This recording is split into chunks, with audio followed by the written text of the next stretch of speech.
International Criminal Court's life sentence verdict for Bosnian Serb General Ratko Mladic.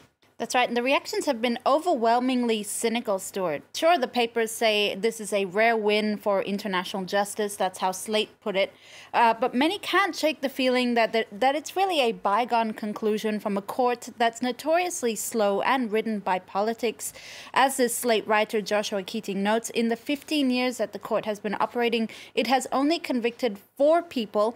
Remember that Slobodan Milosevic, another man brought before justice for his role during the war, died during the 5th year of his trial, really a testimony to the glacial pace at which the court rules. Comes at a pretty tense time in the world, doesn't it? I mean, we've had Burma, Syria, being accused of, at very least, crimes against humanity. Well, this is something that the Washington Post is looking at, the lessons that could be learned from this ruling. We may have said never again after the Srebrenica massacre in 1995 that Mladic himself oversaw, but since then, ethnic-based slaughters have happened many times. It's taken 20 years almost to bring, more than 20 years to bring Mladic to this verdict. This sentence, I quote, may be an indication of what's yet to come in Syria and elsewhere, a decades-long continuation of hostilities before someone is brought to justice. Now, for one Al Jazeera writer, it's the verdict that changed nothing.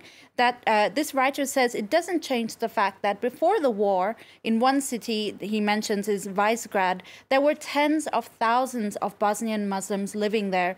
Today, there are less than 1,000 Muslims, and most of them are old people. So ultimately, I quote, the Bosnian Serb vision of an ethnically pure Serb state has been a success, at least for this writer, and the verdict, sadly, won't change that. Let's go to Argentina in the press review now. The fate of a missing submarine, 44 people on board, continuing to really grip the country's papers, isn't it? Well, the vessel has been missing for several days, and as time runs out, and sadly as the submarine's oxygen supply runs out, there's a lot of emotion in the Argentine press. This paper, Clarin, has put together a picture, a report of each and every one of those submariners, the profiles of each of them who are on board. There are 44 crew members on board, and authorities are desperately trying to make contact with that vessel. In addition to international rescue efforts, the British daily The Telegraph reports that 33 Chilean miners, you might remember the miners who survived after being trapped underground for 2 months, well, they've offered to travel to Argentina and support the submariners in their PTSD if, and hopefully willingly, they're found alive. Oh, that's a nice story. Now, domestically, though, a bit of a political storm brewing over this vessel, isn't there? That's right. There's a lot of political tension in Argentina over this story. The Guardian reports that families, first and foremost, are furious about what they call the slow response of rescue efforts. The Navy took a long time to advise the president himself about losing contact with the submarine. Reportedly, Mauricio Macri, the president, his own defense minister, didn't even know it was missing until he saw a TV report.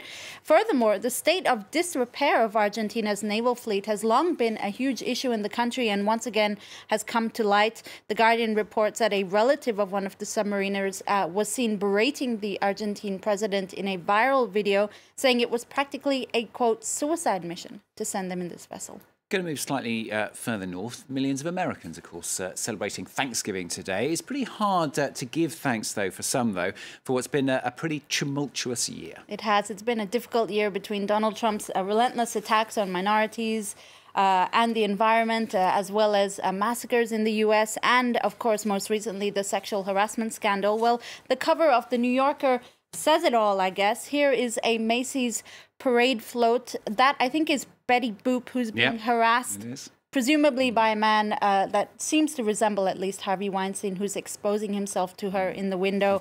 That's really the year we've had, sadly. But let's not focus on that. Let's focus on something a little different. The New York Times has put together some fun facts about the Macy's parade. While it's known today for its huge floats, the first parade in 1924 featured elephants and tigers from Central Park Zoo. They also used to release the balloon floats into the air until one plunged into the engine of a light plane in 1932 and almost killed the passengers on board. Right. Also, the first character balloon was Felix the cat. He met a sad demise, sadly, after floating into a high-tension wire and catching fire. Oh, poor old Felix. Yeah, they're very impressive looking. Not that light, actually. Well, not that light, no, exactly.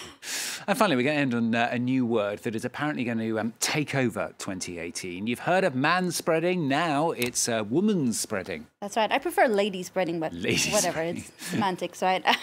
Manspreading is, of course, men stretching their legs in public places like nobody's business. Well, The Independent reports now women are taking power back. They've been posting pictures of themselves stretching their legs to assert authority and confidence after centuries of what The Independent calls male splaying. Womanspreading, remember that word, you might hear a lot about it in 2018. Okay, we've all three of us are all now clutching our knees together very strongly. Thank you very much, Dipti. Dipti with the international papers on France 24.